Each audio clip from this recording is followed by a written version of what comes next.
let's say in the prototype development stage of making these probes and the hardware actually more easy to use. Yeah, we were interested in investigating various types of materials, including various type of local sources of information, which in this case is called different type of nuclei, lithium, sodium, potassium, oxygen, and many others. Yeah, and so every measurement was a challenge on its own, although we already had hardware and software in place that we could use to run these experiments. Yeah.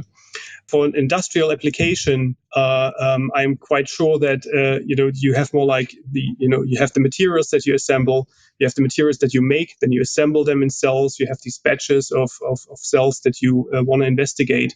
Maybe 1 out of 100, you want to run sort of a standard experiment, giving you some results, some insights that you can compare with respect to the number of signals, the shifts of the signals, the intensities of the signals, and so on and so forth. Yeah.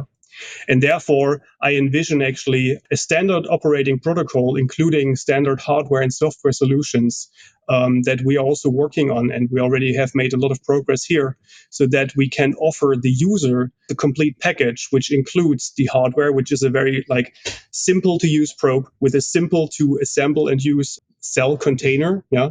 And then they can just, more or less put everything together, run a standard experiment that we can also help and help them to conduct and do, basically. Yeah.